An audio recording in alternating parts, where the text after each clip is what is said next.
ಎಲ್ಲರಿಗೂ ನಮಸ್ಕಾರ. 10ನೇ ತರಗತಿ ಸಮಾಜ ವಿಜ್ಞಾನ 3 ಅಂಕದ ಪ್ರಶ್ನೋತ್ತರಗಳು.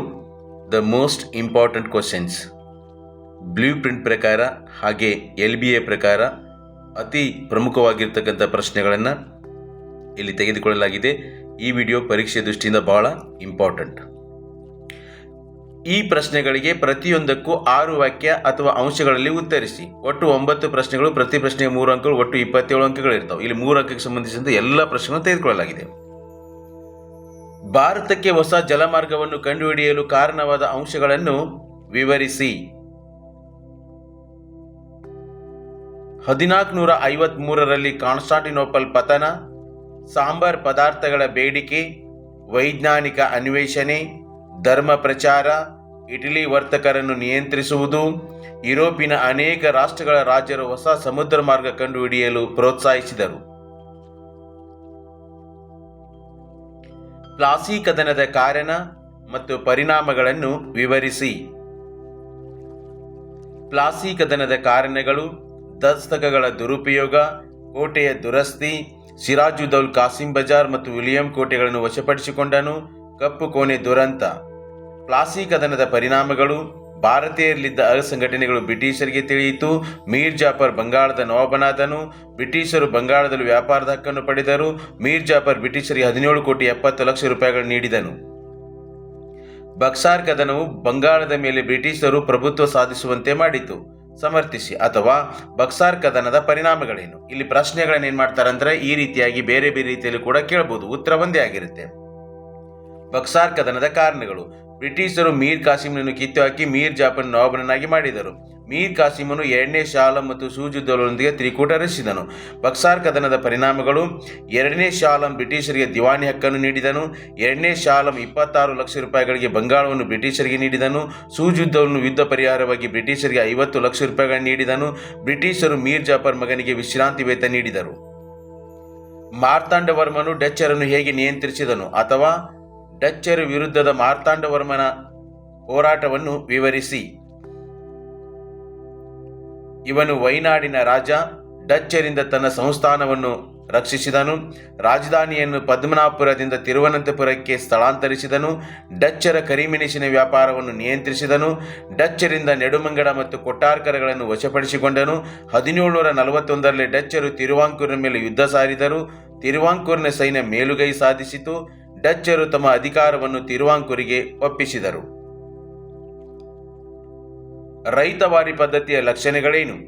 ಅಥವಾ ರೈತವಾರಿ ಪದ್ಧತಿಯ ಬಗ್ಗೆ ವಿವರಿಸಿ. ಪ್ರಶ್ನೆಗಳನ್ನ ಬೇರೆ ಬೇರೆ ರೀತಿಯಲ್ಲಿ ಕೂಡ ಕೇಳಿದ್ರು ಕೂಡ ಉತ್ತರ ಒಂದೇ ಆಗಿರುತ್ತೆ. ರೈತವಾರಿ ಪದ್ಧತಿ: 1792ರಲ್ಲಿ ಅಲೆಕ್ಸಾಂಡರ್ ರೀಡ್ ಬರಾಮೋಲ್ನಲ್ಲಿ, 1801ರಲ್ಲಿ ಥಾಮಸ್ ಮನ್ರೋ ಮೈಸೂರಿನಲ್ಲಿ ಜಾರಿಗೆ ತಂದರು. ರೈತನು ಭೂಮಾಲೀಕನಾದನು. ರೈತನು ಕಂದಾಯವನ್ನು ಸರ್ಕಾರಕ್ಕೆ ಸಲ್ಲಿಸಬೇಕಿತ್ತು. ಉತ್ಪನ್ನದ 50% ಕಂದಾಯ ನಿಗದಿಯಾಯಿತು. ರೈತರಿಗೆ ಹೆಚ್ಚಿನ ಲಾಭವಾಗಲಿಲ್ಲ. ರೈತರು ಮತ್ತು ಸರ್ಕಾರದ ಮಧ್ಯೆ ನೇರ ಸಂಪರ್ಕವಿತ್ತು. ರೈತರು ಸಂಕಷ್ಟಗಳಿಗೆ ಒಳಗಾದರು. ರೈತರು ಸಾಲದ ಸುಳಿಗೆ ಸಿಲುಕಿದರು. ಬ್ರಿಟಿಷ್ ಶಿಕ್ಷಣ ನೀತಿಯು ಭಾರತದ ಶೈಕ್ಷಣಿಕ ವ್ಯವಸ್ಥೆಯ ಮೇಲೆ ಮಹತ್ತರವಾದ ಪರಿಣಾಮಗಳನ್ನು ಬೀರಿತು. ಸಮರ್ಥಿಸಿ. ಅಥವಾ ಭಾರತದಲ್ಲಿ ಬ್ರಿಟಿಷ್ ಶಿಕ್ಷಣದಿಂದ ಉಂಟಾದ ಪರಿಣಾಮಗಳನ್ನು ವಿವರಿಸಿ. ಪ್ರಶ್ನೆಗಳು ಬೇರೆ ಬೇರೆ ರೀತಿಯಲ್ಲಿ ಕೇಳಿದರೂ ಕೂಡ ಉತ್ತರ ಒಂದೇ ಆಗಿರುತ್ತೆ. ಬ್ರಿಟಿಷ್ ಶಿಕ್ಷಣದ ಪರಿಣಾಮಗಳು: ರಾಷ್ಟ್ರೀಯವಾದಿ ಬೆಳೆಯಿತು, ಸ್ಥಳೀಯ ಭಾಷೆ ಬೆಳೆಯಿತು, ಸ್ಥಳೀಯ ಸಾಹಿತ್ಯ ಬೆಳೆಯಿತು, ವೃತ್ತ ಪತ್ರಿಕೆಗಳು ಬೆಳೆದವು, ಸುಧಾರಣಾ ಚಳುವಳಿಗಳು ಹುಟ್ಟಿಕೊಂಡವು, ಐರೋಪ್ಯ ಚಿಂತನೆಯ ಪ್ರಭಾವ, ಸ್ವಾತಂತ್ರ್ಯ ಚಳುವಳಿಯ ಅರಿವು ಮೂಡಿತು, ಸಾಂಸ್ಕೃತಿಕ ಪರಂಪರೆಯ ಅರಿವು ಮೂಡಿತು. ಬ್ರಿಟಿಷರ ಕಂದಾಯ ನೀತಿಯು ಭಾರತೀಯರನ್ನು ಸಂಪೂರ್ಣವಾಗಿ ಶೋಷಿಸಿತು. ಸಮರ್ಥಿಸಿ. ಅಥವಾ ಬ್ರಿಟಿಷರು ಜಾರಿಗೆ ತಂದ ಭೂಕಂದಾಯ ನೀತಿಯ ಪರಿಣಾಮಗಳಾವುವು? ಬ್ರಿಟಿಷರ ಕಂದಾಯ ನೀತಿಯ ಪರಿಣಾಮಗಳು: ಜಮೀನ್ದಾರರು ಹುಟ್ಟಿಕೊಂಡರು. ಜಮೀನ್ದಾರರು ರೈತರನ್ನು ಶೋಷಣೆ ಮಾಡಿದರು. ರೈತರು ಸಂಕಷ್ಟಗಳಿಗೆ ಒಳಗಾದರು. ಭೂಮಿ ಮಾರಾಟದ ವಸ್ತುವಾಯಿತು. ಜಮೀನನ್ನು ಪರಭಾರೆ ಮಾಡಿದರು. ರೈತರು ಕಚ್ಚಾ ವಸ್ತುಗಳನ್ನೇ ಬೆಳೆಯಬೇಕಾಯಿತು. ಲೇವಾದೇವಿಗಾರರು ಬಲಿಷ್ಠರಾದರು. ಇಲ್ಲಿ 3 ಅಂಕದ ಪ್ರಶ್ನೆ ಇರುವುದರಿಂದ 6 ಪಾಯಿಂಟ್ಗಳನ್ನು ಬರೀಬೇಕಾಗುತ್ತೆ. 1919ರ ಮಾಂಟೆಗೋ ಚಮ್ಸ್ಫರ್ಡ್ ಸುಧಾರಣಾ ಕಾಯ್ದೆಯ ಪ್ರಮುಖ ಅಂಶಗಳು ಯಾವುವು? ಅಥವಾ 1919ರ ಮಾಂಟೆಗೋ ಚಮ್ಸ್ಫರ್ಡ್ ಸುಧಾರಣಾ ಕಾಯ್ದೆಯನ್ನು ವಿವರಿಸಿ. ಕೇಂದ್ರದಲ್ಲಿ ದ್ವಿಸದನ ಶಾಸಕಾಂಗ ರಚನೆಗೆ ಅವಕಾಶ, ಪ್ರಾಂತ್ಯಗಳಲ್ಲಿ ದ್ವಿಸರ್ಕಾರ ರಚನೆಗೆ ಅವಕಾಶ, ಭಾರತಕ್ಕೆ ಒಬ್ಬ ಹೈಕಮಿಷನರ್ ನೇಮಕ, ಸ್ಥಳೀಯ ಸಂಸ್ಥೆಗಳ ಅಭಿವೃದ್ಧಿ, ಕೇಂದ್ರ ಬಜೆಟ್ನಿಂದ ಪ್ರಾಂತ್ಯಗಳ ಬಜೆಟ್ ಅನ್ನು ಬೇರ್ಪಡಿಸಲಾಯಿತು. ಅಲ್ಪಸಂಖ್ಯಾತರಿಗೆ ಪ್ರತ್ಯೇಕ ಚುನಾವಣಾ ಮತಗಟ್ಟೆಯನ್ನು ವಿಸ್ತರಿಸಲಾಯಿತು.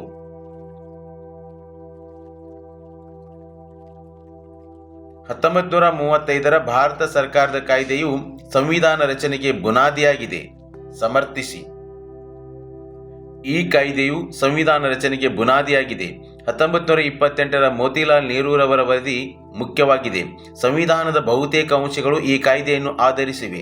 ಭಾರತಕ್ಕೆ ಸಂಪೂರ್ಣ ಜವಾಬ್ದಾರಿಯುತ ಸರ್ಕಾರ ರಚಿಸಲು ಅವಕಾಶ ನೀಡಿತು. ಈ ಕಾಯ್ದೆ ದೇಶೀಯ ಸಂಸ್ಥಾನಗಳಿಗೆ ಅನ್ವಯವಾಯಿತು. ಹೀಗಾಗಿ 1935ರ ಭಾರತ ಸರ್ಕಾರದ ಕಾಯ್ದೆ ಭಾರತ ಸಂವಿಧಾನದ ಬುನಾದಿಯಾಗಿದೆ. ಬ್ರಿಟಿಷರ ಆಡಳಿತ ವ್ಯವಸ್ಥೆಯಲ್ಲಿ ನ್ಯಾಯಾಂಗ ವ್ಯವಸ್ಥೆಯಲ್ಲಾದ ಬದಲಾವಣೆಗಳಾವುವು ಅಥವಾ ಬ್ರಿಟಿಷ್ ಆಡಳಿತದ ಅವಧಿಯಲ್ಲಿ ರೂಪುಗೊಂಡ ನ್ಯಾಯಾಂಗ ವ್ಯವಸ್ಥೆಯನ್ನು ವಿವರಿಸಿ. ವಾರನ್ ಹೇಸ್ಟಿಂಗ್ಸ್ 2 ಬಗೆಯ ನ್ಯಾಯಾಲಯಗಳನ್ನು ಸ್ಥಾಪಿಸಿದನು. ದಿವಾನಿ ಅದಾಲತ್ ಎಂಬ ನಾಗರಿಕ ನ್ಯಾಯಾಲಯ, ನಿಜಾಮತ್ ಅದಾಲತ್ ಎಂಬ ಅಪರಾಧ ನ್ಯಾಯಾಲಯ. ಹಿಂದೂಗಳಿಗೆ ಹಿಂದೂ ಶಾಸ್ತ್ರಗಳ ಪ್ರಕಾರ ನ್ಯಾಯದಾನ, ಮುಸ್ಲಿಮರಿಗೆ ಶರಿಯತ್ ಕಾನೂನುಗಳ ಪ್ರಕಾರ ನ್ಯಾಯದಾನ. ನಾಗರಿಕ ನ್ಯಾಯಾಲಯಗಳಿಗೆ ಯುರೋಪಿನ ಜಿಲ್ಲಾಧಿಕಾರಿಗಳ ಅಧ್ಯಕ್ಷತೆಯಲ್ಲಿದ್ದವು. ಅಪರಾಧ ನ್ಯಾಯಾಲಯಗಳು ಕಾಜಿಗಳ ಅಧೀನದಲ್ಲಿದ್ದವು. 19ನೇ ಶತಮಾನವನ್ನು ಭಾರತೀಯ ಪುನರುಜ್ಜೀವನ ಕಾಲ ಎಂದು ಕರೆಯಲಾಗಿದೆ. ಏಕೆ? ಪಾಶ್ಚಾತ್ಯ ನಾಗರಿಕತೆಯ ಸಂಪರ್ಕ, ಇಂಗ್ಲಿಷ್ ಶಿಕ್ಷಣದ ಸೌಲಭ್ಯ, ಪ್ರಜಾಪ್ರಭುತ್ವ ಮತ್ತು ರಾಷ್ಟ್ರೀಯತೆಯ ಪರಿಕಲ್ಪನೆಗಳ ಪರಿಚಯ, ವೈಚಾರಿಕತೆಯ ಮನೋಭಾವ ಬೆಳೆಯಿತು. ಭಾರತೀಯ ಸಮಾಜದ ವಿಶ್ಲೇಷಣೆ, ಸುಧಾರಣೆ ಆಸಕ್ತಿ ಬೆಳೆಯಿತು. ಬ್ರಿಟಿಷರು ಸುಧಾರಣಾವಾದಿಗಳನ್ನು ಬೆಂಬಲಿಸಿದರು. ಬ್ರಿಟಿಷರು ಅನಿಷ್ಟ ಪದ್ಧತಿಗಳನ್ನು ನಿಷೇಧಿಸಲು ಯತ್ನಿಸಿದರು. ಭಾರತದ ಸಾಮಾಜಿಕ ಸುಧಾರಣೆಯಲ್ಲಿ ರಾಮಮೋಹನ್ ರಾಯರ ಪಾತ್ರವು ಸ್ಮರಣೀಯವಾದುದು. ಸಮರ್ಥಿಸಿ. ಅಥವಾ ರಾಮಮೋಹನ್ ರಾಯರನ್ನು ಭಾರತೀಯ ನವೋದಯದ ಜನಕ ಎಂದು ಕರೆಯಲಾಗುತ್ತದೆ. ವಿವರಿಸಿ. ಬ್ರಹ್ಮ ಸಮಾಜದ ಸಂಸ್ಥಾಪಕರಲ್ಲಿ ಪ್ರಮುಖರು. ಭಾರತೀಯ ನವೋದಯದ ಜನಕ ಎನಿಸಿದ್ದಾರೆ.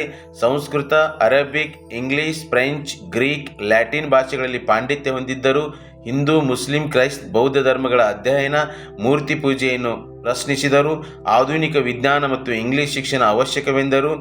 ಸ್ತ್ರೀ ಶೋಷಣೆಯನ್ನು ವಿರೋಧಿಸಿದರು. ಸತಿ ಪದ್ಧತಿ, ಬಾಲ್ಯ ವಿವಾಹಗಳ ವಿರುದ್ಧ ಹೋರಾಟ, ಸತಿ ಸಹಗಮನ ಪದ್ಧತಿ ವಿರುದ್ಧದ ಕಾಯ್ದೆಯನ್ನು ಬೆಂಬಲಿಸಿದರು. ಸಂವಾದ ಕೌಮುದಿ ಪತ್ರಿಕೆ ಆರಂಭಿಸಿದರು. ಇಲ್ಲಿ ಜಸ್ಟ್ ನೀವು 6 ಪಾಯಿಂಟ್ ಬರೆದ್ರೆ ಸಾಕು. ಆರಂಭಿಸಿದರು, ಅಲ್ಲಿ ಯು ಬಂದಿದೆ, ಸೊ ಆರಂಭಿಸಿದರು. ಸತ್ಯಶೋಧಕ ಸಮಾಜದ ಸುಧಾರಣೆಗಳಾವುವು?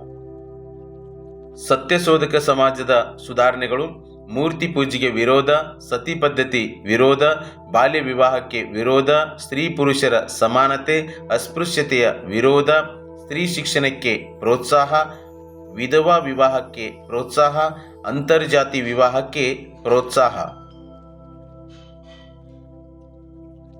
ಬ್ರಹ್ಮ ಸಮಾಜದ ಬೋಧನೆಗಳಾವುವು? ಬ್ರಹ್ಮ ಸಮಾಜದ ಬೋಧನೆಗಳು: ಏಕದೇವತಾರಾಧನೆಯನ್ನು ಪ್ರತಿಪಾದಿಸಿದರು. ಅರ್ಥಹೀನ ಆಚರಣೆಗಳನ್ನು ವಿರೋಧಿಸಿದರು. ಪ್ರತಿಯೊಬ್ಬರು ಘನತೆಯಿಂದ ಬಾಳಬೇಕು. ಬಹುಪತ್ನಿತ್ವವನ್ನು ವಿರೋಧಿಸಿದರು. ಬಾಲ್ಯ ವಿವಾಹವನ್ನು ವಿರೋಧಿಸಿದರು. ಇಂಗ್ಲಿಷ್ ಶಿಕ್ಷಣಕ್ಕೆ ಒತ್ತು ನೀಡಿದರು. 3 ಅಂಕದ ಪ್ರಶ್ನೆ ಇದ್ದರೆ 6 ಪಾಯಿಂಟು, 4 ಅಂಕದ ಪ್ರಶ್ನೆ ಇದ್ದರೆ 8 ಪಾಯಿಂಟ್ಗಳನ್ನು ಬರೀಬೇಕು. ದಯಾನಂದ ಸರಸ್ವತಿಯವರು ಪ್ರತಿಪಾದಿಸಿದ ಸುಧಾರಣೆಗಳಾವುವು? ವೈದಿಕ ಸಂಸ್ಕೃತಿಯನ್ನು ಪುನರುಜ್ಜೀವನಗೊಳಿಸುವಲ್ಲಿ ದಯಾನಂದ ಸರಸ್ವತಿಯವರು ಪ್ರಮುಖ ಪಾತ್ರ ವಹಿಸಿದರು. ಸಮರ್ಥಿಸಿ. ಇಲ್ಲಿ ಪ್ರಶ್ನೆಗಳು ಬೇರೆ ಬೇರೆ ಆಗಿದ್ದರೂ ಕೂಡ ಉತ್ತರ ಒಂದೇ ಆಗಿರುತ್ತೆ. ಆರ್ಯ ಸಮಾಜವನ್ನು ಸ್ಥಾಪಿಸಿದರು. ವೇದಗಳು ಸತ್ಯ ಮತ್ತು ಜ್ಞಾನದ ಮೂಲವೆಂದರು. ವೇದಗಳಿಗೆ ಹಿಂದಿರುಗಿ ಎಂದು ಘೋಷಿಸಿದರು. ವಿಗ್ರಹಾರಾಧನೆ, ಜಾತಿ ಪದ್ಧತಿಯನ್ನು ಖಂಡಿಸಿದರು. ವಿಧವಾ ವಿವಾಹವನ್ನು ಪ್ರೋತ್ಸಾಹಿಸಿದರು. ಸ್ವದೇಶಿ ವಸ್ತುಗಳ ಬಳಕೆಗೆ ಕರೆ ನೀಡಿದರು. ಸತ್ಯಾರ್ಥ ಪ್ರಕಾಶ್ ಕೃತಿ ರಚಿಸಿದರು. ಸುದ್ದಿ ಚಳುವಳಿ ಆರಂಭಿಸಿದರು. ಭಾರತೀಯರಿಗೆ ಭಾರತ ಎಂದು ಘೋಷಿಸಿದರು. Okay, next question. ಪ್ರಾರ್ಥನಾ ಸಮಾಜದ ಸುಧಾರಣೆಗಳನ್ನು ಅಥವಾ ಗುರಿಗಳನ್ನು ತಿಳಿಸಿ. ಮೂರ್ತಿ ಪೂಜೆಗೆ ವಿರೋಧ, ಸತಿ ಪದ್ಧತಿಗೆ ವಿರೋಧ, ಬಾಲ್ಯ ವಿವಾಹಕ್ಕೆ ವಿರೋಧ, ಸ್ತ್ರೀ ಪುರುಷರ ಸಮಾನತೆ, ಅಸ್ಪೃಶ್ಯತೆಯ ವಿರೋಧ, ಸ್ತ್ರೀ ಶಿಕ್ಷಣಕ್ಕೆ ಪ್ರೋತ್ಸಾಹ, ವಿಧವಾ ವಿವಾಹಕ್ಕೆ ಪ್ರೋತ್ಸಾಹ, ಅಂತರ್ಜಾತಿ ವಿವಾಹಕ್ಕೆ ಪ್ರೋತ್ಸಾಹ. ಸ್ವಾಮಿ ವಿವೇಕಾನಂದರು ನೀಡಿದ ಕೊಡುಗೆಗಳಾವುವು? ಪ್ರಾರ್ಥನೆ, ಯೋಗ ಮತ್ತು ಸಮಾಜ ಸೇವೆಯಿಂದ ಮೋಕ್ಷ ಸಾಧ್ಯ. ಸಾಮಾಜಿಕ ಶೋಷಣೆಯನ್ನು ವಿರೋಧಿಸಿದರು. ಜನರನ್ನು ವಿದ್ಯಾವಂತರನ್ನಾಗಿ ಮಾಡಬೇಕು. ಪಾಶ್ಚಿಮಾತ್ಯ ಸಂಸ್ಕೃತಿಯನ್ನು ಕೈಬಿಡಬೇಕು. ಭಾರತದ ಹಿರಿಮೆಯನ್ನು ಜಗತ್ತಿಗೆ ಸಾರಿದರು. ವಿಶ್ವ ಭ್ರಾತೃತ್ವವನ್ನು ಸಾರಿದರು. ಭಾರತದ ಸಂಸ್ಕೃತಿಯನ್ನು ಜಗತ್ತಿಗೆ ಸಾರಿದರು. ಯುವಕರಿಗೆ ಪ್ರೇರಕ ಶಕ್ತಿಯಾಗಿದ್ದರು. ಅನಿ ಬೆಸೆಂಟರ ಸುಧಾರಣಾ ಕ್ರಮಗಳಾವುವು? ಭಾರತದ ಸಾಮಾಜಿಕ ಸುಧಾರಣೆ ಹಾಗೂ ಸ್ವಾತಂತ್ರ್ಯ ಹೋರಾಟದಲ್ಲಿ ಅನಿ ಬೆಸೆಂಟ್ ಅವರ ಪಾತ್ರವನ್ನು ವಿವರಿಸಿ. ಅನಿ ಬೆಸೆಂಟರ ಸುಧಾರಣಾ ಕ್ರಮಗಳು: ಇವರು ಐರ್ಲೆಂಡ್ ದೇಶದವರು. ಇವರು ಭಾರತದಲ್ಲಿ ಥಿಯೋಸಫಿಕಲ್ ಸೊಸೈಟಿ ಪ್ರಾರಂಭಿಸಿದರು. ಸಮಾನತೆ ಮೂಡಿಸಿದರು. ವಿಶ್ವ ಸಹೋದರತೆ ಮೂಡಿಸಿದರು. ಸಮಾಜದಲ್ಲಿ ಸಾಮರಸ್ಯ ಮೂಡಿಸಿದರು. ಸ್ವಾತಂತ್ರ್ಯ ಚಳವಳಿಯನ್ನು ಪ್ರೇರೇಪಿಸಿದರು. ಇವರು ನ್ಯೂ ಇಂಡಿಯಾ ಮತ್ತು ಕಾಮನ್ವೆಲ್ತ್ ಪತ್ರಿಕೆಗಳನ್ನು ಪ್ರಾರಂಭಿಸಿದರು. ಇವರು 1916ರಲ್ಲಿ ಹೋಮ್ ರೂಲ್ ಚಳವಳಿಯನ್ನು ಪ್ರಾರಂಭಿಸಿದರು. ಇವರು 1917ರಲ್ಲಿ ಕಾಂಗ್ರೆಸ್ ಅಧಿವೇಶನದ ಅಧ್ಯಕ್ಷರಾದರು. ಶ್ರೀ ನಾರಾಯಣ ಗುರು ಅವರ ಧರ್ಮ ಪರಿಪಾಲನಾ ಯೋಗಂ ಸಂಘಟನೆಯ ಸುಧಾರಣೆಗಳನ್ನು ತಿಳಿಸಿ. ನಾರಾಯಣ ಗುರು ಧರ್ಮ ಪರಿಪಾಲನಾ ಯೋಗಂ ಸಂಘಟನೆಯ ಕೊಡುಗೆಗಳು: ದಲಿತರ ಸಮಸ್ಯೆಗಳನ್ನು ಬಗೆಹರಿಸಲು ಪ್ರಯತ್ನಿಸಿದರು. ಮನುಷ್ಯ ಘನತೆಯಿಂದ ಬದುಕುವ ಸಮಾಜ ನಿರ್ಮಾಣವಾಗಬೇಕು. ಮಾನವ ಕುಲಕ್ಕೆ ಒಂದೇ ಜಾತಿ, ಒಂದೇ ಧರ್ಮ ಮತ್ತು ಒಬ್ಬನೇ ದೇವರು ಎಂದು ಹೇಳಿದರು. ಇದನ್ನು ಸಾಧಿಸಲು ಶಿಕ್ಷಣವೇ ಮಾರ್ಗವೆಂದರು. ಕೆಳ ಸಮುದಾಯಗಳಿಗೆ ಪರ್ಯಾಯ ದೇವಾಲಯಗಳನ್ನು ಕಟ್ಟಿದರು. 1924ರಲ್ಲಿ ವೈಕಂ ಸತ್ಯಾಗ್ರಹವೆಂಬ ದೇವಾಲಯ ಪ್ರವೇಶ ಚಳವಳಿಯನ್ನು ನಡೆಸಿದರು. ಪೆರಿಯಾರ್ ಚಳವಳಿಯ ಮುಖ್ಯಾಂಶಗಳನ್ನು ತಿಳಿಸಿ. ಅಥವಾ ಇ ವಿ ರಾಮಸ್ವಾಮಿ ನಯ್ಯರ್ ಅವರ ಕೊಡುಗೆಗಳೇನು? ಪೆರಿಯಾರ್ ಚಳವಳಿಯ ಮುಖ್ಯಾಂಶಗಳು: ದಕ್ಷಿಣ ಭಾರತದಲ್ಲಿ ನಡೆದ ಬ್ರಾಹ್ಮಣೇತರ ಚಳವಳಿಯಾಗಿದೆ. ತಮಿಳುನಾಡಿನಲ್ಲಿ ಜಸ್ಟಿಸ್ ಪಾರ್ಟಿ ಈ ಚಳವಳಿಯನ್ನು ಮುನ್ನಡೆಸಿತು. ರಾಮಸ್ವಾಮಿ ನಯ್ಯರ್ ಅವರ ನೇತೃತ್ವದಲ್ಲಿ ಆತ್ಮಗೌರವ ಚಳವಳಿ ಆರಂಭವಾಯಿತು. ಆರ್ಯ ಬ್ರಾಹ್ಮಣ ಎನ್ನುವ ಜನಾಂಗೀಯ ಶ್ರೇಷ್ಠತೆಯನ್ನು ತಿರಸ್ಕರಿಸಿದರು. ಸಂಸ್ಕೃತ ಭಾಷೆ ಮತ್ತು ಸಾಹಿತ್ಯವನ್ನು ವಿರೋಧಿಸಿದರು. ರಾವಣನು ದ್ರಾವಿಡ ನಾಯಕನೆಂದು, ರಾಮನು ವೈದಿಕ ದೇವರೆಂಬುದನ್ನು ತಿರಸ್ಕರಿಸಿದರು. ಜಾತಿ ಮತ್ತು ಲಿಂಗ ತಾರತಮ್ಯಗಳನ್ನು ವಿರೋಧಿಸಿದರು. ದ್ರಾವಿಡ ಕಳಗಂ ಸಂಘಟನೆಯನ್ನು ಸ್ಥಾಪಿಸಿದರು. ಅಲಿಗರ್ ಚಳವಳಿಯ ಉದ್ದೇಶಗಳನ್ನು ವಿಶ್ಲೇಷಿಸಿ. ಅಲಿಗರ್ ಚಳವಳಿಯ ಉದ್ದೇಶಗಳು: ಈ ಚಳವಳಿಯ ನಾಯಕರು ಸರ್ ಸೈಯದ್ ಅಹ್ಮದ್ ಖಾನ್ ಮೌಢ್ಯ ಮತ್ತು ಅಜ್ಞಾನದ ವಿರುದ್ಧ ಹೋರಾಡಿದರು. ಪಾಶ್ಚಿಮಾತ್ಯ ವಿಜ್ಞಾನ ಹರಡಿಸುವುದು, ಪಾಶ್ಚಿಮಾತ್ಯ ಸಂಸ್ಕೃತಿ ಹರಡಿಸುವುದು, ಪರದಾ ಪದ್ಧತಿಗೆ ವಿರೋಧ, ಬಹುಪತ್ನಿತ್ವಕ್ಕೆ ವಿರೋಧ, ಸ್ತ್ರೀಯರಿಗೆ ಶಿಕ್ಷಣ ನೀಡುವುದು, ಹಿಂದೂ ಮತ್ತು ಮುಸ್ಲಿಮರ ಐಕ್ಯತೆ ಬಯಸಿದರು. 1857ರ ದಂಗೆಯ ವಿಫಲತೆಗೆ ಕಾರಣಗಳೇನು? ಭಾರತದ ಪ್ರಥಮ ಸ್ವಾತಂತ್ರ್ಯ ಸಂಗ್ರಾಮವು ಹಲವು ಕಾರಣಗಳಿಂದ ವಿಫಲವಾಯಿತು. ದಂಗೆ ವಿಫಲವಾಗಲು ಕಾರಣಗಳು: ಇದು ಇಡೀ ಭಾರತವನ್ನು ವ್ಯಾಪಿಸಲಿಲ್ಲ. ಇದು ಯೋಜಿತ ಹೋರಾಟವಾಗಿರಲಿಲ್ಲ. ಭಾರತೀಯರಲ್ಲಿ ಒಗ್ಗಟ್ಟಿರಲಿಲ್ಲ. ಸೂಕ್ತ ಮಾರ್ಗದರ್ಶನದ ಕೊರತೆ, ಯುದ್ಧ ತಂತ್ರದ ಕೊರತೆ, ಸೂಕ್ತ ನಾಯಕತ್ವದ ಕೊರತೆ, ಶಿಸ್ತಿನ ಕೊರತೆ, ನಿಶ್ಚಿತ ಗುರಿ ಇರಲಿಲ್ಲ. ಹಲವಾರು ರಾಜರು ಬ್ರಿಟಿಷರಿಗೆ ನಿಷ್ಠೆ ತೋರಿದರು. ಸಿಪಾಯಿಗಳು ಲೂಟಿ, ದರೋಡೆಗಳಿಂದ ಜನರ ವಿಶ್ವಾಸ ಕಳೆದುಕೊಂಡರು. ಇವುಗಳಲ್ಲಿ 3 ಅಂಕದ ಪ್ರಶ್ನೆ ಇದ್ದರೆ ಕೇವಲ 6 ಪಾಯಿಂಟ್ ಬರೆದರೆ ಸಾಕು. 1857 ದಂಗೆಯ ಪರಿಣಾಮಗಳು ಯಾವುವು? ಭಾರತದ ಪ್ರಥಮ ಸ್ವಾತಂತ್ರ್ಯ ಸಂಗ್ರಾಮವು ಭಾರತೀಯರ ಮೇಲೆ ಹೇಗೆ ಪ್ರಭಾವ ಬೀರಿತು? ಭಾರತದ ಪ್ರಥಮ ಸ್ವಾತಂತ್ರ್ಯ ಸಂಗ್ರಾಮವು ಬ್ರಿಟಿಷ್ ಆಡಳಿತ ಮತ್ತು ಸ್ವಾತಂತ್ರ್ಯ ಹೋರಾಟದಲ್ಲಿ ಕ್ರಾಂತಿಕಾರಿ ಬದಲಾವಣೆಗಳನ್ನು ತಂದಿತು.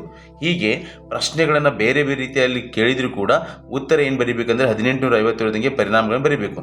1857ರ ಪ್ರಥಮ ಸ್ವಾತಂತ್ರ್ಯ ಸಂಗ್ರಾಮದ ಪರಿಣಾಮಗಳು: ಈಸ್ಟ್ ಇಂಡಿಯಾ ಕಂಪನಿ ಅಂತ್ಯವಾಯಿತು. ಭಾರತದ ವ್ಯವಹಾರವನ್ನು ಬ್ರಿಟಿಷ್ ಪಾರ್ಲಿಮೆಂಟಿನ ಭಾರತದ ವ್ಯವಹಾರಗಳ ಕಾರ್ಯದರ್ಶಿಗೆ ಒಪ್ಪಿಸಲಾಯಿತು. ದತ್ತು ಮಕ್ಕಳಿಗೆ ಹಕ್ಕಿಲ್ಲ ನೀತಿ ರದ್ದಾಯಿತು. ಸಾಮ್ರಾಜ್ಯ ವಿಸ್ತರಣೆ ಕೈಬಿಡುವುದು, ಸುಭದ್ರ ಸರ್ಕಾರ ನೀಡುವುದು, ಕಾನೂನು ಮುಂದೆ ಸಮಾನತೆ, ಧಾರ್ಮಿಕ ವಿಷಯಗಳಲ್ಲಿ ಹಸ್ತಕ್ಷೇಪ ಮಾಡುವಂತಿಲ್ಲ, ಭಾರತೀಯರ ಪ್ರೀತಿ, ಬೆಂಬಲ ಮತ್ತು ವಿಶ್ವಾಸ ಅವಶ್ಯವೆಂದು ಬ್ರಿಟಿಷರು ತಿಳಿದರು. ಭಾರತದ ಪ್ರಥಮ ಸ್ವಾತಂತ್ರ್ಯ ಸಂಗ್ರಾಮಕ್ಕೆ ಕಾರಣವಾದ ಆರ್ಥಿಕ ಕಾರಣಗಳನ್ನು ವಿವರಿಸಿ. ಇಂಗ್ಲೆಂಡಿನಲ್ಲಿ ಕೈಗಾರಿಕಾ ಕ್ರಾಂತಿಯಾಯಿತು. ಭಾರತದ ಗೃಹ ಕೈಗಾರಿಕೆಗಳು ಕ್ಷೀಣಿಸಿದವು. ಭಾರತದ ಕರಕುಶಲಗಾರರು ನಿರುದ್ಯೋಗಿಗಳಾದರು. ಭಾರತದ ಸರಕುಗಳ ಮೇಲೆ ದುಬಾರಿ ಸುಂಕ ಹೇರಿದರು. ಜಮೀನ್ದಾರರು ಕೃಷಿಕರನ್ನು ಶೋಷಿಸುತ್ತಿದ್ದರು. ರೈತರಿಂದ ಇನಾಮ್ ಭೂಮಿಯನ್ನು ವಾಪಸ್ ಪಡೆಯಲಾಯಿತು. 1857 ದಂಗೆಯಲ್ಲಿ ಸೈನಿಕರ ಧಾರ್ಮಿಕ ಮನೋಭಾವವನ್ನು ಪ್ರಚೋದಿಸಿದ ಅಂಶಗಳಾವುವು? ಭಾರತೀಯರ ಸಿಪಾಯಿಗಳ ಸ್ಥಿತಿಯು ಶೋಚನೀಯವಾಗಿತ್ತು. ಉತ್ತಮ ಸ್ಥಾನಮಾನ, ವೇತನ ಮತ್ತು ಬಡ್ತಿ ಅವಕಾಶಗಳು ಭಾರತೀಯರಿಗೆ ಇರಲಿಲ್ಲ. ಬ್ರಿಟಿಷರು ಸಾಗರೋತ್ತರ ಸೇವೆಗೆ ಭಾರತೀಯ ಸೈನಿಕರನ್ನು ಒತ್ತಾಯಿಸಿದರು. ರಾಯಲ್ ಎನ್ಫೀಲ್ಡ್ ಬಂದೂಕಿನ ತುಪಾಕಿಗಳಿಗೆ ಹಂದಿ ಮತ್ತು ಹಸುವಿನ ಕೊಬ್ಬನ್ನು ಸವರಿದ್ದಾರೆಂಬ ವದಂತಿ ಹಬ್ಬಿತ್ತು. ಹಿಂದೂಗಳಿಗೆ ಹಸು ಪವಿತ್ರವಾದರೆ ಮುಸ್ಲಿಮರಿಗೆ ಹಂದಿ ನಿಷಿದ್ಧವಾಗಿತ್ತು. ಭಾರತದ ವಿದೇಶಾಂಗ ನೀತಿಯ ಮೂಲ ತತ್ವಗಳು ಯಾವುವು? ಭಾರತದ ವಿದೇಶಾಂಗ ನೀತಿಯ ಮೂಲ ತತ್ವಗಳು: ವಸಾಹತುಶಾಹಿತ್ವಕ್ಕೆ ವಿರೋಧ, ಸಾಮ್ರಾಜ್ಯಶಾಹಿತ್ವಕ್ಕೆ ವಿರೋಧ, ವರ್ಣಭೇದ ನೀತಿಗೆ ವಿರೋಧ, ಅಲಿಪ್ತ ನೀತಿ, ಆಫ್ರಿಕಾ ಮತ್ತು ಏಷ್ಯಾದ ಪ್ರಗತಿಗೆ ಪ್ರಥಮ ಆದ್ಯತೆ, ನಿಶಸ್ತ್ರೀಕರಣಕ್ಕೆ ಬೆಂಬಲ, ವಿಶ್ವಸಂಸ್ಥೆ ಮತ್ತು ವಿಶ್ವಶಾಂತಿಗೆ ಬೆಂಬಲ. ಇವೆಲ್ಲವೂ ಭಾರತದ ವಿದೇಶಾಂಗ ನೀತಿಯ ಮೂಲ ತತ್ವಗಳು. ಮಾನವ ಹಕ್ಕುಗಳ ಸಂರಕ್ಷಣೆಗಾಗಿ ಭಾರತ ಕೈಗೊಂಡಿರುವ ಕ್ರಮಗಳನ್ನು ತಿಳಿಸಿ. ಭಾರತವು ಸಾರ್ವತ್ರಿಕ ಮಾನವ ಹಕ್ಕುಗಳನ್ನು ಪ್ರತಿಪಾದಿಸಿದೆ. ಸಾಮಾನ್ಯ ಸಭೆಯಲ್ಲಿ ಮಾನವ ಹಕ್ಕುಗಳನ್ನು ಸಂರಕ್ಷಿಸಬೇಕೆಂದು ಸಮರ್ಥಿಸಿದೆ. ಸಂವಿಧಾನದಲ್ಲಿ ಮೂಲಭೂತ ಹಕ್ಕುಗಳನ್ನು ನಮೂದಿಸಿದೆ. ಜನಾಂಗ ಹತ್ಯೆ, ವಿವಿಧ ಶೋಷಣೆ ಮತ್ತು ದಬ್ಬಾಳಿಕೆಗಳನ್ನು ವಿರೋಧಿಸಿದೆ. ರಾಷ್ಟ್ರೀಯ ಮಾನವ ಹಕ್ಕುಗಳ ಆಯೋಗ ಸ್ಥಾಪನೆ, ರಾಜ್ಯ ಮಾನವ ಹಕ್ಕುಗಳ ಆಯೋಗ ಸ್ಥಾಪನೆ.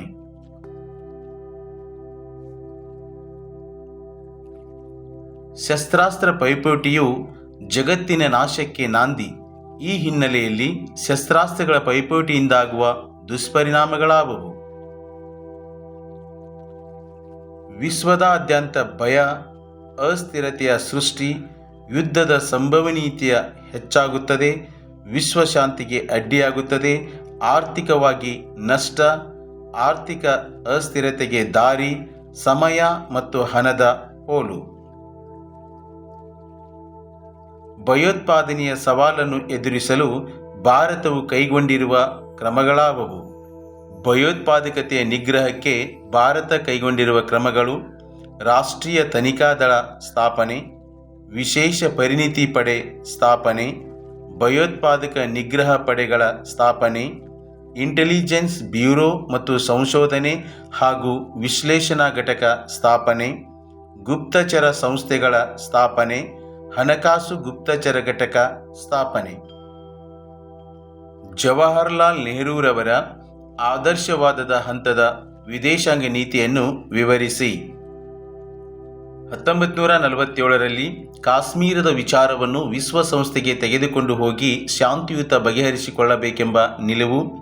1954ರಲ್ಲಿ ಚೀನಾದೊಂದಿಗೆ ಪಂಚಶೀಲ ಒಪ್ಪಂದ, ಅಲಿಪ್ತ ನೀತಿಗೆ ಬೆಂಬಲ, ವಸಾಹತುಶಾಹಿ ವಿರೋಧ ನೀತಿ, ವರ್ಣಭೇದ ನೀತಿಗೆ ವಿರೋಧ, ಸಾಮ್ರಾಜ್ಯಶಾಹಿಯ ವಿರೋಧ ಸಾಮ್ರಾಜ್ಯಶಾಹಿ ನೀತಿಗೆ ವಿರೋಧ. ಕೂಲಿ ಸಹಿತ ಮತ್ತು ಕೂಲಿ ರಹಿತ ದುಡಿಮೆಯ ವ್ಯತ್ಯಾಸ ತಿಳಿಸಿ. ಕೂಲಿ ಸಹಿತ ದುಡಿಮೆ ಭೌತಿಕ ರೂಪದ ಪ್ರತಿಫಲ ನೀಡುವ ದುಡಿಮೆ, ಆರ್ಥಿಕ ಪ್ರತಿಫಲಕ್ಕಾಗಿ ದುಡಿಮೆ, ಉಪನ್ಯಾಸ ಮಾಡುವುದು, ಕಟ್ಟಡ ಕಟ್ಟುವುದು. ಕೂಲಿ ರಹಿತ ದುಡಿಮೆಗೆ ಸಂತೋಷಕ್ಕಾಗಿ ತೊಡಗುವ ಕ್ರಿಯೆ, ಆರ್ಥಿಕ ಪ್ರತಿಫಲವಿಲ್ಲದ ದುಡಿಮೆ, ಕಲಾಕಾರನೊಬ್ಬ ಆತ್ಮಸಂತೋಷಕ್ಕಾಗಿ ಚಿತ್ರ ಬಿಡಿಸುವುದು. ಇವೆಲ್ಲವೂ ಕೂಲಿ ಸಹಿತ ದುಡಿಮೆ ಹಾಗೆ ಕೂಲಿ ರಹಿತ ದುಡಿಮೆಯ ವ್ಯತ್ಯಾಸಗಳನ್ನು ತಿಳಿಸ್ತಕ್ಕಂಥ ಅಂಶಗಳು. ನಿರುದ್ಯೋಗಕ್ಕೆ ಕಾರಣಗಳೇನು? ನಿರುದ್ಯೋಗಕ್ಕೆ ಕಾರಣಗಳು: ಅತಿಯಾದ ಜನಸಂಖ್ಯೆ, ಯಾಂತ್ರೀಕರಣ, ಅತಿಯಾದ ಶ್ರಮ ವಿಭಜನೆ, ಸಾಮಾಜಿಕ ಅಸಮಾನತೆ, ಬಂಡವಾಳದ ಕೊರತೆ, ಅನಕ್ಷರತೆ. ನಿರುದ್ಯೋಗವು ಒಂದು ಗಂಭೀರ ಸಾಮಾಜಿಕ ಸಮಸ್ಯೆಯಾಗಿದೆ. ಹೇಗೆ? ಅಥವಾ ನಿರುದ್ಯೋಗವು ಸಮಾಜದ ಮೇಲೆ ಕೆಟ್ಟ ಪರಿಣಾಮವನ್ನು ಬೀರಿದೆ. ಹೇಗೆ? ಅಥವಾ ನಿರುದ್ಯೋಗದಿಂದಾಗುವ ಪರಿಣಾಮಗಳಾವುವು? ಈ ರೀತಿಯಾಗಿ ಪ್ರಶ್ನೆ ಬೇರೆ ಬೇರೆ ರೀತಿಯಲ್ಲಿ ಕೇಳಿದರೂ ಕೂಡ ಉತ್ತರ ಒಂದೇ ಆಗಿರುತ್ತೆ. ನಿರುದ್ಯೋಗದ ಪರಿಣಾಮಗಳನ್ನು ಬರಿಬೇಕಾಗತ್ತೆ. ಬಡತನ, ಅನಾರೋಗ್ಯ, ಭ್ರಷ್ಟಾಚಾರ, ಮೋಸ, ವಂಚನೆ, ಕಳ್ಳತನ. ಇವೆಲ್ಲವೂ ನಿರುದ್ಯೋಗದ ಪರಿಣಾಮಗಳು. ಬಟ್ ಪ್ರಶ್ನೆ ಯಾವ ರೀತಿಯಾಗಿ ಕೇಳಿದ್ದಾರೆ ಅಂತ ತಿಳ್ಕೊಂಡು ಅರ್ಥ ಮಾಡ್ಕೊಳ್ಬೇಕಾಗತ್ತೆ. ನಿರುದ್ಯೋಗ ನಿವಾರಣೆಗೆ ಸರ್ಕಾರಗಳು ಕೈಗೊಂಡಿರುವ ಕ್ರಮಗಳಾವುವು? ಅಥವಾ ಅತಿ ಹೆಚ್ಚು ಜನಸಂಖ್ಯೆ ಹೊಂದಿರುವ ಭಾರತದಲ್ಲಿ ನಿರುದ್ಯೋಗ ಸಮಸ್ಯೆಯನ್ನು ಹೇಗೆ ಪರಿಹರಿಸಬಹುದು? ಪ್ರಶ್ನೆ ಈ ರೀತಿಯಾಗಿ ಬೇರೆ ಬೇರೆ ರೀತಿಯಲ್ಲಿ ಕೇಳ್ತಾರೆ.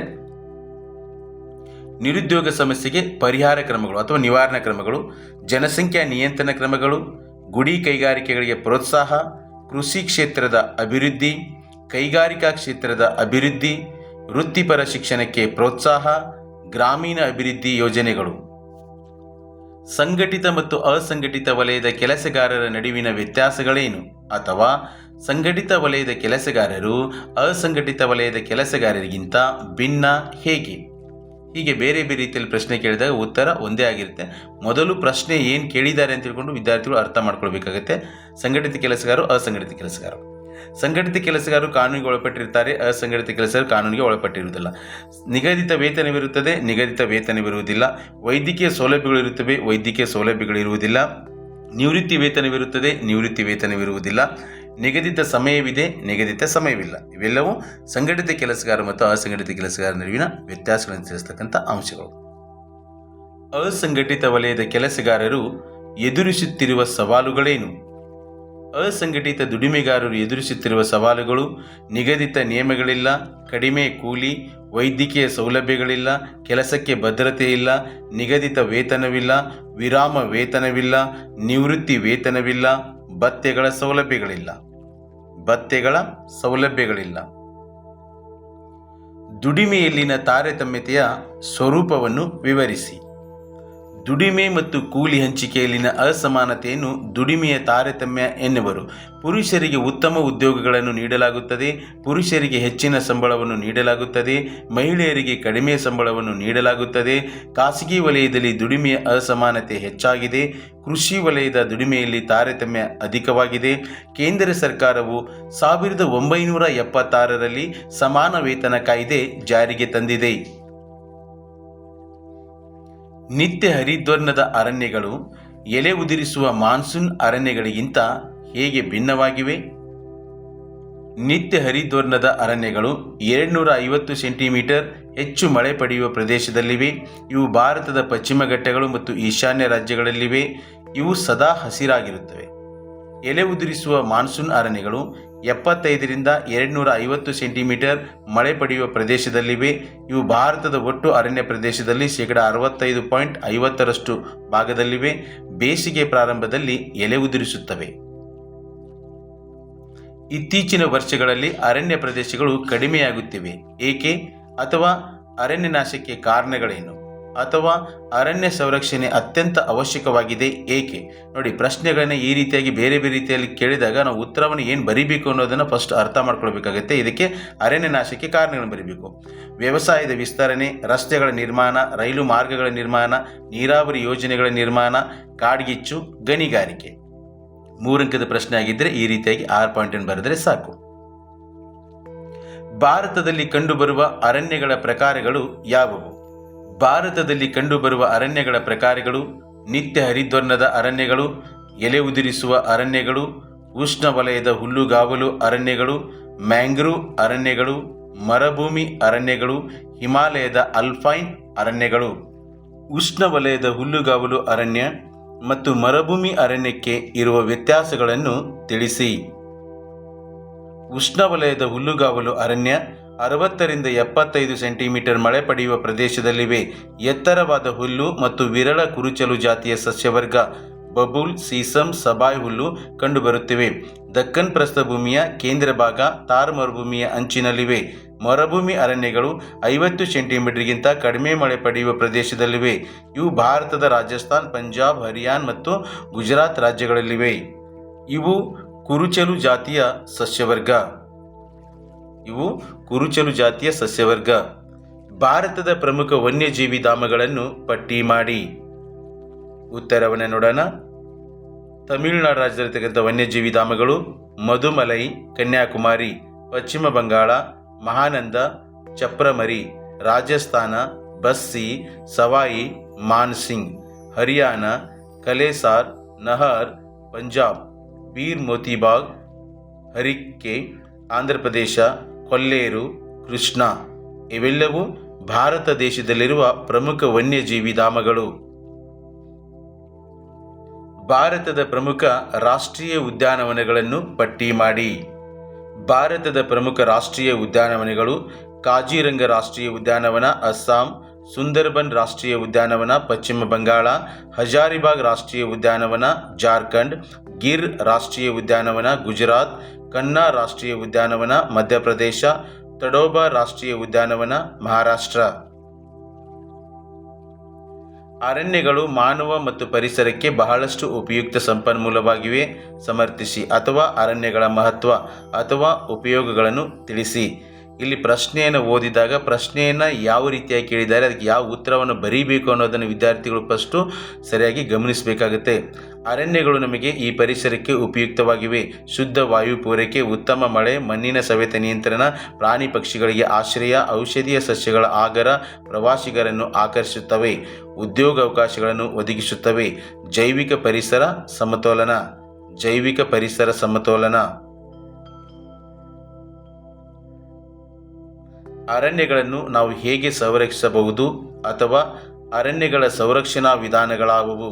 ಅರಣ್ಯ ಸಂರಕ್ಷಣಾ ಕ್ರಮಗಳು: ಅರಣ್ಯ ನಾಶ ನಿಯಂತ್ರಣ, ಕಾಡ್ಗಿಚ್ಚು ನಿಯಂತ್ರಣ, ಅರಣ್ಯ ಅತಿಕ್ರಮಣ ನಿಯಂತ್ರಣ, ಮರಗಳ ಕಳ್ಳ ಸಾಗಾಣಿಕೆ ನಿಯಂತ್ರಣ, ಅರಣ್ಯ ನಾಶ ನಿಯಂತ್ರಣ ಕಾಯ್ದೆ ಜಾರಿಗೆ, ಅರಣ್ಯ ಬೆಳೆಸಲು ಪ್ರೋತ್ಸಾಹ. ಭಾರತದಲ್ಲಿ ರಸ್ತೆಗಳ ಪ್ರಾಮುಖ್ಯತೆಯನ್ನು ತಿಳಿಸಿ ಅಥವಾ ದೇಶದ ಅಭಿವೃದ್ಧಿಯಲ್ಲಿ ರಸ್ತೆಗಳ ಪ್ರಾಮುಖ್ಯತೆಯನ್ನು ತಿಳಿಸಿ. ಇಲ್ಲಿ ಒಟ್ಟಾರೆಯಾಗಿ ರಸ್ತೆಗಳ ಪಾತ್ರ, ಮಹತ್ವ, ಪ್ರಾಮುಖ್ಯತೆಯನ್ನು ಬರೀಬೇಕಾಗುತ್ತೆ. ಭಾರತದಲ್ಲಿ ರಸ್ತೆಗಳ ಪ್ರಾಮುಖ್ಯತೆ: ಕೃಷಿ ಅಭಿವೃದ್ಧಿಗೆ ಪೂರಕ, ಕೈಗಾರಿಕೆಗಳ ಅಭಿವೃದ್ಧಿಗೆ ಪೂರಕ, ಗ್ರಾಮ ಮತ್ತು ನಗರಗಳ ಅಭಿವೃದ್ಧಿಗೆ ಪೂರಕ, ಸಮಯದ ಉಳಿತಾಯ, ಕಡಿಮೆ ವೆಚ್ಚದಲ್ಲಿ ನಿರ್ಮಿಸಬಹುದು, ಮನೆ ಬಾಗಿಲಿಗೆ ಸೇವೆ ನೀಡುವುದು, ಪ್ರವಾಸೋದ್ಯಮಕ್ಕೆ ಸಹಕಾರಿಯಾಗಿವೆ, ವ್ಯಾಪಾರ ಮತ್ತು ವಾಣಿಜ್ಯ ಅಭಿವೃದ್ಧಿಗೆ ಪೂರಕ. ವ್ಯಾಪಾರ ಮತ್ತು ವಾಣಿಜ್ಯ ಅಭಿವೃದ್ಧಿಗೆ ಪೂರಕ. ಇಲ್ಲಿ 3 ಅಂಕದ ಪ್ರಶ್ನೆಗೆ 6 ಪಾಯಿಂಟ್ ಬರೆದರೆ ಸಾಕು. ಭಾರತದ ರಸ್ತೆ ಸಾರಿಗೆಯ ತೊಡಕುಗಳಾವುವು ಅಥವಾ ಸಮಸ್ಯೆಗಳಾವುವು? ರಸ್ತೆ ಸಾರಿಗೆ ಸಮಸ್ಯೆಗಳನ್ನು ಇಲ್ಲಿ ಬರೀಬೇಕಾಗುತ್ತೆ. ತೊಡಕುಗಳಂದ್ರೂ ಕೂಡ ಸಮಸ್ಯೆಗಳ ಅಂದ ಹಾಗೇನೆ. ರಸ್ತೆ ಸಾರಿಗೆಯ ತೊಡಕುಗಳು ಅಥವಾ ಸಮಸ್ಯೆಗಳು: ಮಳೆಗಾಲದಲ್ಲಿ ಹಾಳಾಗುತ್ತವೆ, ಪರಿಸರ ಮಾಲಿನ್ಯವಾಗುತ್ತದೆ, ಅಪಘಾತಗಳಾಗುತ್ತವೆ, ಪ್ರವಾಹಗಳಿಂದ ಪ್ರತಿ ವರ್ಷ ಹಾಳಾಗುತ್ತವೆ, ಹೆದ್ದಾರಿಗಳ ನಿರ್ಮಾಣ ಅಸಮರ್ಪಕ, ರಸ್ತೆ ಬದಿಯಲ್ಲಿ ಅಗತ್ಯತೆಗಳ ಕೊರತೆ. ಪೂರ್ವ ಕರಾವಳಿಯ ಬಂದರುಗಳನ್ನು ಪಟ್ಟಿ ಮಾಡಿ. ಪೂರ್ವ ಕರಾವಳಿಯ ಬಂದರುಗಳು: ತೂತ್ಕುಡಿ, ಚೆನ್ನೈ, ವಿಶಾಖಪಟ್ಟಣ, ಪಾರಾದೀಪ, ಕೋಲ್ಕತ್ತಾ, ಹಾಲ್ದಿಯಾ. ಒಟ್ಟು 6 ಬಂದರುಗಳಿವೆ. ಪಶ್ಚಿಮ ಕರಾವಳಿಯ ಬಂದರುಗಳನ್ನು ಪಟ್ಟಿ ಮಾಡಿ. ಪಶ್ಚಿಮ ಕರಾವಳಿಯ ಬಂದರುಗಳು: ಕಾಂಡ್ಲಾ, ಮುಂಬೈ, ನವಸೇವಾ, ಮರ್ಮ್ಗೋವಾ, ನವಮಂಗಳೂರು, ಕೊಚ್ಚಿ.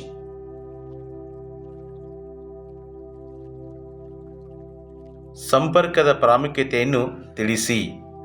ಸಂಪರ್ಕದ ಪ್ರಾಮುಖ್ಯತೆ: ವಿವಿಧ ಪ್ರದೇಶದ ಮಾಹಿತಿ ತಿಳಿಯಲು ಸಹಾಯಕ, ಸರ್ಕಾರದ ನಿಯಮಗಳನ್ನು ತಿಳಿಯಲು ಸಹಾಯಕ, ವ್ಯವಸಾಯದ ಬಗ್ಗೆ ತಿಳಿಯಲು ಸಹಾಯಕ, ಕೈಗಾರಿಕೆಗಳ ಬಗ್ಗೆ ತಿಳಿಯಲು ಸಹಾಯಕ, ವ್ಯಾಪಾರದ ಬಗ್ಗೆ ತಿಳಿಯಲು ಸಹಾಯಕ, ದೇಶದ ಏಕತೆ ಕಾಪಾಡಲು ಸಹಾಯಕ.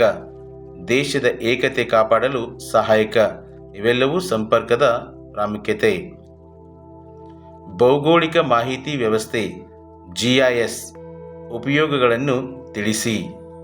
ತಂತ್ರಜ್ಞಾನ ಆಧಾರಿತ ನಕ್ಷೆಗಳು ಹೆಚ್ಚು ಆಕರ್ಷಕವಾಗಿವೆ, ಮಾಹಿತಿಯನ್ನು ಸ್ಪಷ್ಟವಾಗಿ ನೀಡುತ್ತವೆ, ವಿವಿಧ ಬಗೆಯ ಮಾಹಿತಿಯನ್ನು ವಿಶ್ಲೇಷಿಸಬಹುದು, ಪ್ರಾಕೃತಿಕ ಸಂಪನ್ಮೂಲಗಳ ನಿರ್ವಹಣೆಯಲ್ಲಿ ಅಗತ್ಯ.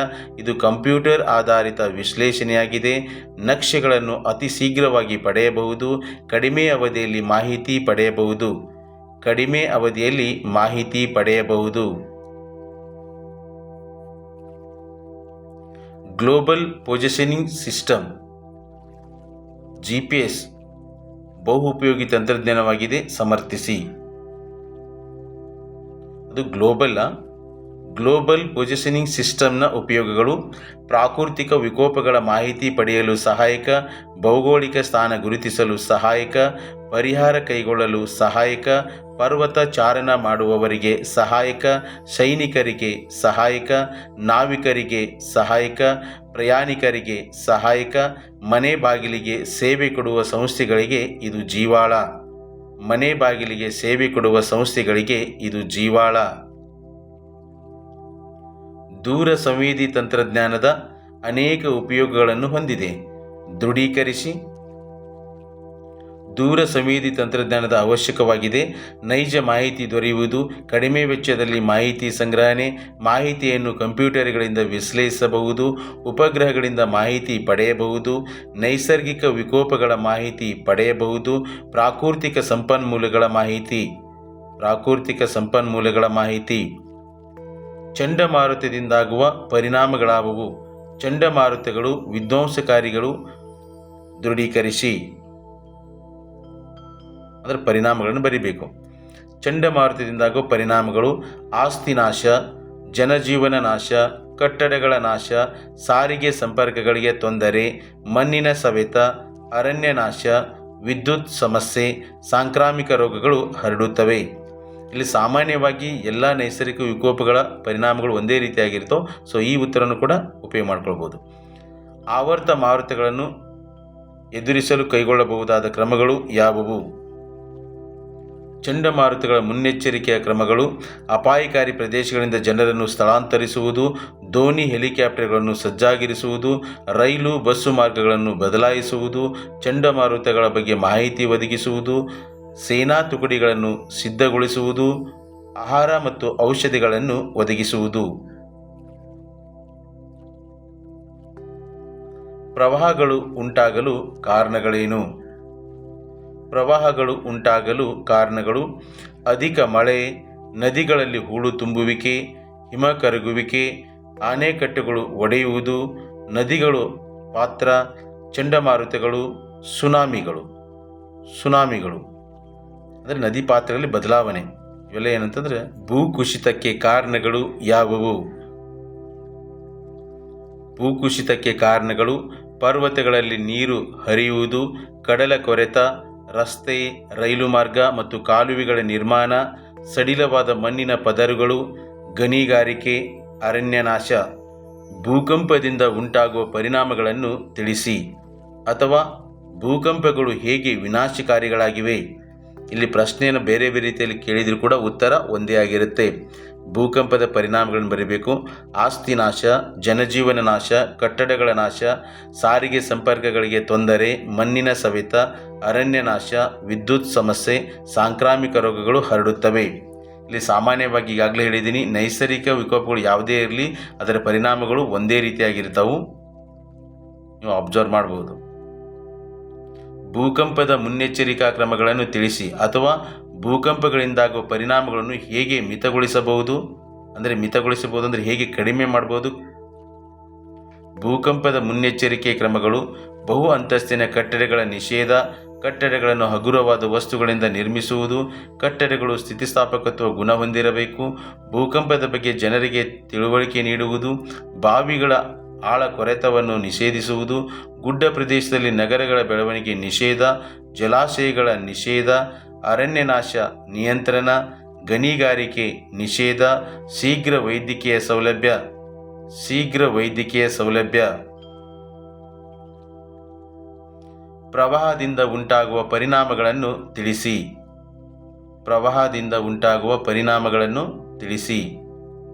ಪ್ರವಾಹದ ಪರಿಣಾಮಗಳು: ಆಸ್ತಿ ನಾಶ, ಜನಜೀವನ ನಾಶ, ಕಟ್ಟಡಗಳ ನಾಶ, ಸಾರಿಗೆ ಸಂಪರ್ಕಗಳಿಗೆ ತೊಂದರೆ, ಮಣ್ಣಿನ ಸವೆತ, ಅರಣ್ಯ ನಾಶ, ವಿದ್ಯುತ್ ಸಮಸ್ಯೆ, ಸಾಂಕ್ರಾಮಿಕ ರೋಗಗಳು ಹರಡುತ್ತವೆ.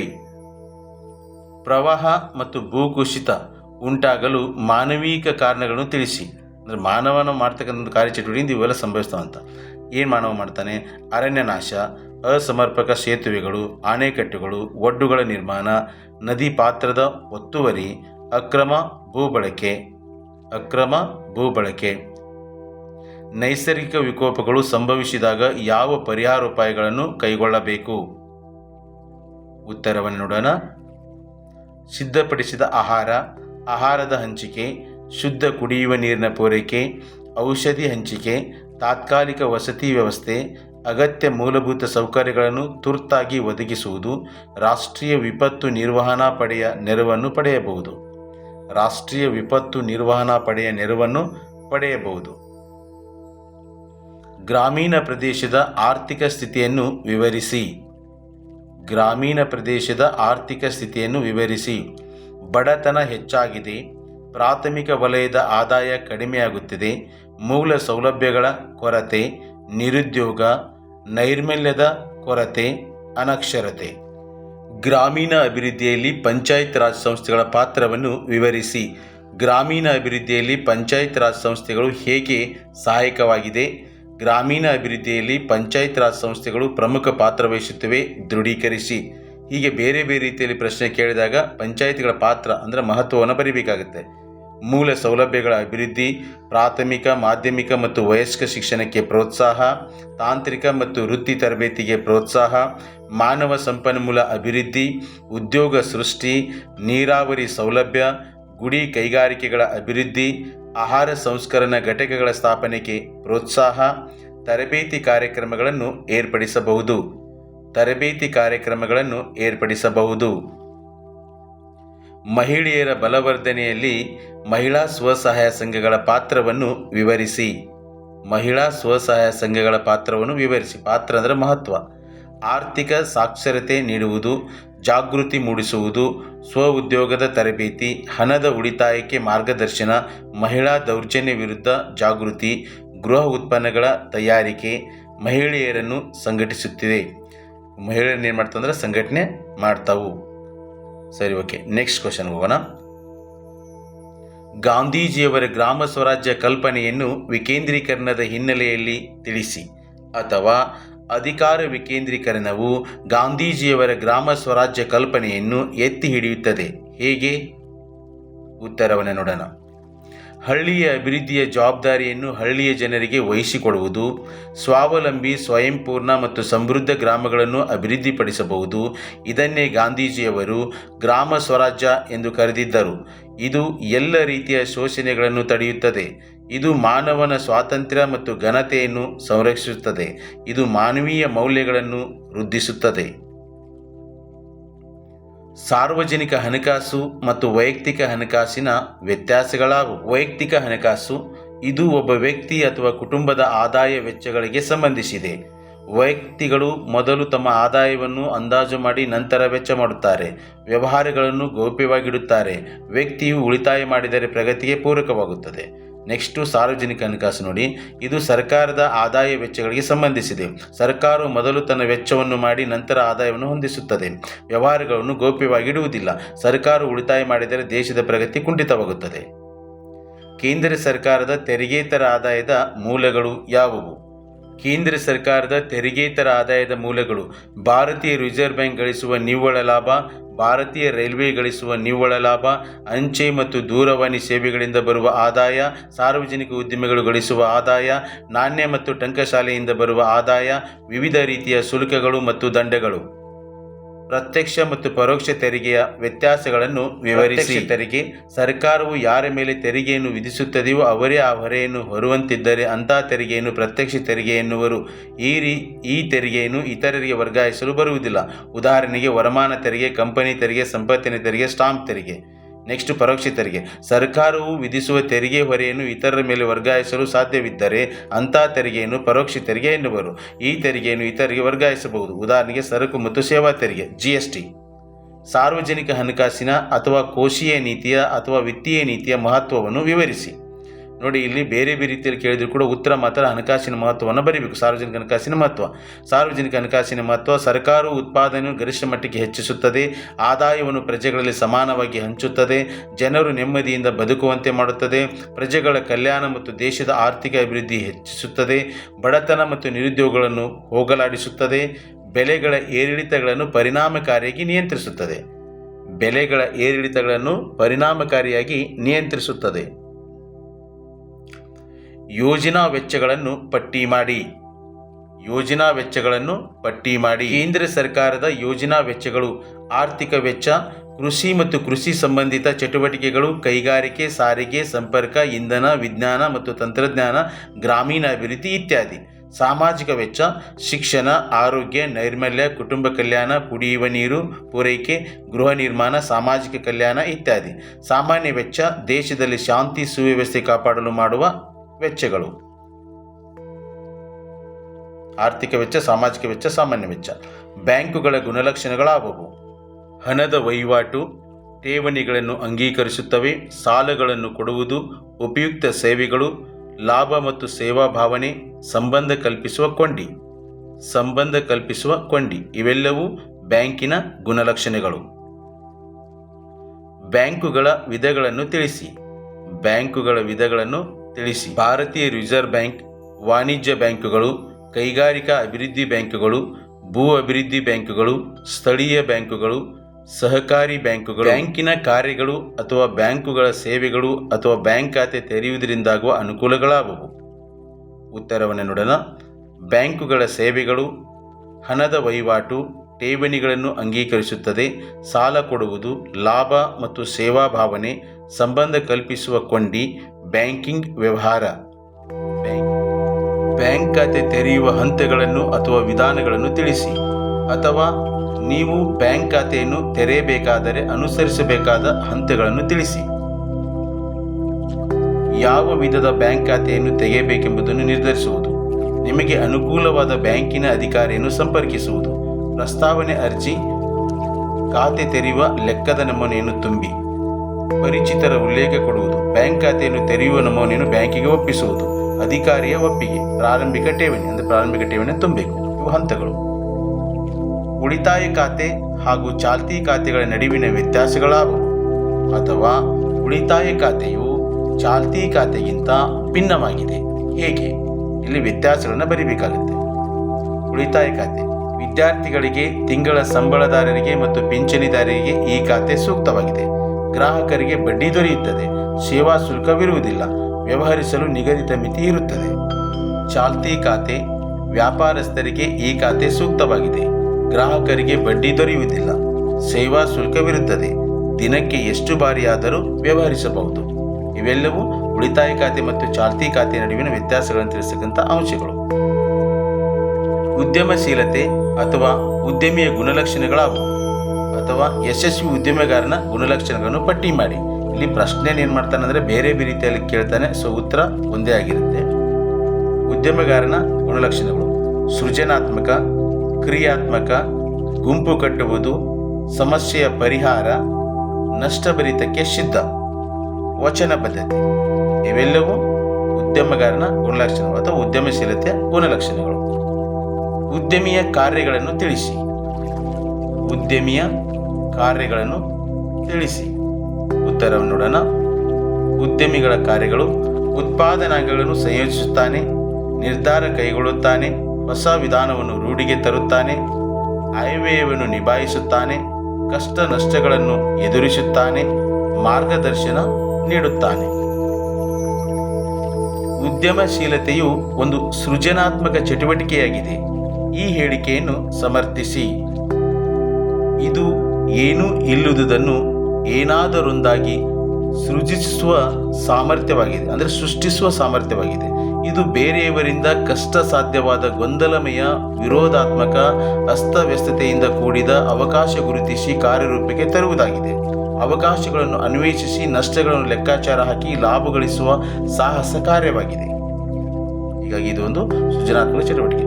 ಆರ್ಥಿಕ ಅಭಿವೃದ್ಧಿಯಲ್ಲಿ ಉದ್ಯಮಿಯ ಪಾತ್ರವೇನು? ಅಥವಾ ಉದ್ಯಮದಾರರು ದೇಶದ ಆರ್ಥಿಕತೆಯಲ್ಲಿ ಹೇಗೆ ಪ್ರಮುಖ ಪಾತ್ರ ವಹಿಸುತ್ತಾರೆ? ಉದ್ಯಮಿಯ ಪ್ರಾಮುಖ್ಯತೆ: ಇವರು ಬಂಡವಾಳ ಸಂಗ್ರಹಿಸುತ್ತಾರೆ, ಇವರು ಉದ್ಯೋಗ ಸೃಷ್ಟಿಸುತ್ತಾರೆ, ಇವರು GDP ಹೆಚ್ಚಿಸುತ್ತಾರೆ, ಇವರು ಮಾರುಕಟ್ಟೆಗಳನ್ನು ಅಭಿವೃದ್ಧಿಪಡಿಸುತ್ತಾರೆ, ಇವರು ಜನರ ಜೀವನ ಮಟ್ಟವನ್ನು ಅಭಿವೃದ್ಧಿಪಡಿಸುತ್ತಾರೆ, ಇವರು ಕೈಗಾರಿಕೆಗಳನ್ನು ಅಭಿವೃದ್ಧಿಪಡಿಸುತ್ತಾರೆ, ಇವರು ಸಮಾಜದ ಏಳಿಗೆಗೆ ಸಹಾಯ ಮಾಡುತ್ತಾರೆ, ಇವರು ರಫ್ತು ವ್ಯಾಪಾರವನ್ನು ಹೆಚ್ಚಿಸುತ್ತಾರೆ, ಇವರು ಹೆಚ್ಚು ಲಾಭವಾಗಲು ಶ್ರಮಿಸುತ್ತಾರೆ. ಉದ್ಯಮಿಗಳಿಗೆ ಸ್ವಂತ ಉದ್ಯೋಗ ಕೈಗೊಳ್ಳಲು ಇರುವ ಅವಕಾಶಗಳು ಯಾವುವು? ಜಾಹೀರಾತು ಸೇವಾ ಸಂಸ್ಥೆಗಳು, ಮಾರುಕಟ್ಟೆ ಸಲಹಾ ಸಂಸ್ಥೆ, ಕೈಗಾರಿಕಾ ಸಲಹಾ ಸಂಸ್ಥೆ, ವಸ್ತುಗಳನ್ನು ಬಾಡಿಗೆಗೆ ನೀಡುವ ಸಂಸ್ಥೆಗಳು, ಛಾಯಾಪ್ರತಿ ತೆಗೆಯುವ ಕೇಂದ್ರಗಳು, ಬ್ಯೂಟಿ ಪಾರ್ಲರ್ಗಳು. ಸ್ವಯಂ ಉದ್ಯೋಗಕ್ಕೆ ಸಾಲ ನೀಡುವ ಸಂಸ್ಥೆಗಳಾವುವು? ಭಾರತದ ಕೈಗಾರಿಕಾ ಅಭಿವೃದ್ಧಿ ಬ್ಯಾಂಕ್, ಕೃಷಿ ಮತ್ತು ಗ್ರಾಮೀಣ ಅಭಿವೃದ್ಧಿಯ ರಾಷ್ಟ್ರೀಯ ಬ್ಯಾಂಕ್, ಆಮದು ಮತ್ತು ರಫ್ತು ಬ್ಯಾಂಕ್, ಭಾರತೀಯ ಸಣ್ಣ ಕೈಗಾರಿಕಾ ಅಭಿವೃದ್ಧಿ ಬ್ಯಾಂಕ್, ಭಾರತೀಯ ಕೈಗಾರಿಕಾ ಹಣಕಾಸು ನಿಗಮ, ಭಾರತೀಯ ಕೈಗಾರಿಕಾ ಸಾಲ ಮತ್ತು ಹೂಡಿಕೆ ನಿಗಮ. ಭಾರತೀಯ ಕೈಗಾರಿಕಾ ಸಾಲ ಮತ್ತು ಹೂಡಿಕೆ ನಿಗಮ. ಉದ್ಯಮಿಗಳ ಪ್ರವರ್ತಕ ಸಂಸ್ಥೆಗಳನ್ನು ಹೆಸರಿಸಿ. ಜಿಲ್ಲಾ ಕೈಗಾರಿಕೆ ಕೇಂದ್ರಗಳು, ಸಣ್ಣ ಕೈಗಾರಿಕೆಗಳ ಅಭಿವೃದ್ಧಿ ನಿಗಮ, ರಾಷ್ಟ್ರೀಯ ಸಣ್ಣ ಕೈಗಾರಿಕೆಗಳ ನಿಗಮ, ಸಣ್ಣ ಪ್ರಮಾಣದ ಕೈಗಾರಿಕಾ ಸಂಸ್ಥೆ, ಸಣ್ಣ ಪ್ರಮಾಣದ ಕೈಗಾರಿಕಾ ಸೇವಾ ಸಂಸ್ಥೆ, ಕೈಗಾರಿಕಾ ಪ್ರದೇಶಗಳು. ಜಿಲ್ಲಾ ಕೈಗಾರಿಕಾ ಕೇಂದ್ರಗಳು ಒದಗಿಸುವ ಸೇವೆಗಳಾವುವು? ಉತ್ತರವನ್ನು ನೋಡೋಣ. ಜಿಲ್ಲಾ ಕೈಗಾರಿಕಾ ಕೇಂದ್ರಗಳು ಒದಗಿಸುವ ಸೇವೆಗಳು: ಹೊಸ ಕೈಗಾರಿಕಾ ಪ್ರದೇಶಗಳ ಸ್ಥಾಪನೆ, ಯೋಜನಾ ವರದಿಗಳನ್ನು ಅಂಗೀಕರಿಸುವುದು, ಕಚ್ಚಾ ಪದಾರ್ಥಗಳ ಹಂಚಿಕೆ, ಸ್ವಯಂ ಉದ್ಯೋಗಕ್ಕೆ ಹಣಕಾಸಿನ ನೆರವು, ಉದ್ದಿಮೆಯನ್ನು ಆಧುನೀಕರಿಸುವಲ್ಲಿ ಸಹಾಯ ಮಾಡುವುದು, ರಫ್ತು ಮಾಡಲು ಸಹಾಯ ಮಾಡುವುದು. ನೈಸರ್ಗಿಕ ವಿಕೋಪಗಳು ಯಾವುವು? ನೈಸರ್ಗಿಕ ವಿಕೋಪಗಳು ಯಾವುವು? ಭೂಕಂಪಗಳು, ಪ್ರವಾಹಗಳು, ಕ್ಷಾಮಗಳು, ಚಂಡಮಾರುತಗಳು, ಭೂಕುಸಿತ, ಕರಾವಳಿ ಕೊರೆತ, ಹಿಮಪಾತ, ಮೇಘಸ್ಫೋಟ. ಇವೆಲ್ಲವೂ ನೈಸರ್ಗಿಕ ವಿಕೋಪಗಳು.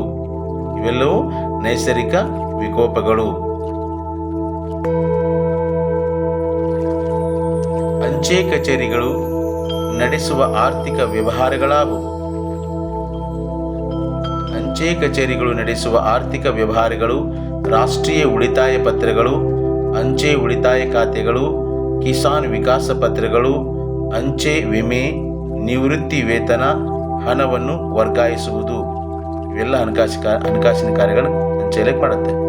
ನಿತ್ಯ ಹರಿದ್ವರ್ಣ ಅರಣ್ಯಗಳು ಹಾಗೂ ಎಲೆ ಉದುರಿಸುವ ಮಾನ್ಸೂನ್ ಅರಣ್ಯಗಳ ನಡುವಿನ ವ್ಯತ್ಯಾಸಗಳೇನು? ನಿತ್ಯ ಹರಿದ್ವರ್ಣದ ಅರಣ್ಯಗಳು 250 ಸೆಂಟಿಮೀಟರ್ಗಿಂತ ಹೆಚ್ಚು ಮಳೆ ಪಡೆಯುವ ಪ್ರದೇಶದಲ್ಲಿವೆ. ಇವು ಭಾರತದ ಪಶ್ಚಿಮ ಘಟ್ಟಗಳು ಮತ್ತು ಈಶಾನ್ಯ ರಾಜ್ಯಗಳಲ್ಲಿವೆ. ಇವು ಸದಾ ಹಸಿರಾಗಿರುತ್ತವೆ. ಎಲೆ ಉದುರಿಸುವ ಮಾನ್ಸೂನ್ ಅರಣ್ಯಗಳು 75ರಿಂದ 750 ಸೆಂಟಿಮೀಟರ್ ಮಳೆ ಪಡೆಯುವ ಪ್ರದೇಶದಲ್ಲಿವೆ. ಇವು ಭಾರತದ ಒಟ್ಟು ಅರಣ್ಯ ಪ್ರದೇಶದ 65.50% ಭಾಗದಲ್ಲಿವೆ. ಇವು ಬೇಸಿಗೆ ಪ್ರಾರಂಭದಲ್ಲಿ ಎಲೆ ಉದುರಿಸುತ್ತವೆ. ಬ್ಯಾಂಕ್ ಖಾತೆಯನ್ನು ತೆರೆಯುವುದರಿಂದಾಗುವ ಅನುಕೂಲಗಳಾವುವು? ಬ್ಯಾಂಕ್ ಖಾತೆಯನ್ನು ತೆರೆಯುವುದರಿಂದಾಗುವ ಅನುಕೂಲಗಳಾವುವು? ಬ್ಯಾಂಕ್ ಖಾತೆ ತೆರೆಯುವುದರಿಂದಾಗುವ ಅನುಕೂಲಗಳು: ಹಣದ ಭದ್ರತೆ, ಹಣದ ಪಾವತಿ, ಹಣದ ವಸೂಲು, ಸಾಲ ಪಡೆಯಲು, ವ್ಯವಹಾರ ನಡೆಸಲು, ಭದ್ರತಾ ಕಪಾಟುಗಳ ಸೌಲಭ್ಯ.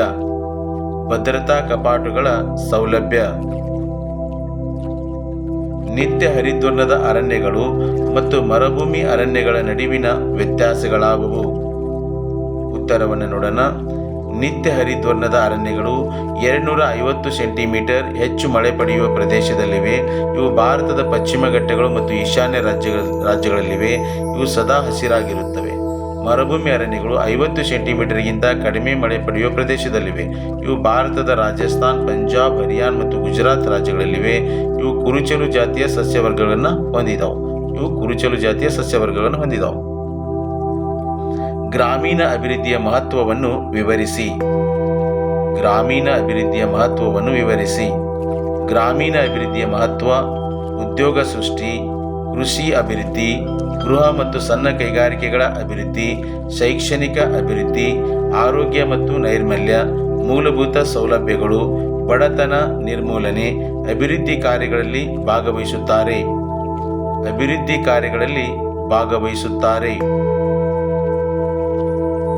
ರಾಷ್ಟ್ರೀಯ ಹೆದ್ದಾರಿಗಳ ಮಹತ್ವವೇನು? ರಾಷ್ಟ್ರೀಯ ಹೆದ್ದಾರಿಗಳ ಮಹತ್ವ: ಕೃಷಿ ಅಭಿವೃದ್ಧಿಗೆ ಪೂರಕ, ಕೈಗಾರಿಕೆಗಳ ಅಭಿವೃದ್ಧಿಗೆ ಪೂರಕ, ನಗರಗಳ ಅಭಿವೃದ್ಧಿಗೆ ಪೂರಕ, ಸಮಯದ ಉಳಿತಾಯ, ಕಡಿಮೆ ವೆಚ್ಚದಲ್ಲಿ ನಿರ್ಮಿಸಬಹುದು, ಪ್ರವಾಸೋದ್ಯಮಕ್ಕೆ ಸಹಕಾರಿಯಾಗಿವೆ, ವ್ಯಾಪಾರ ಮತ್ತು ವಾಣಿಜ್ಯ ಅಭಿವೃದ್ಧಿಗೆ ಪೂರಕ. ವ್ಯಾಪಾರ ಮತ್ತು ವಾಣಿಜ್ಯ ಅಭಿವೃದ್ಧಿಗೆ ಪೂರಕ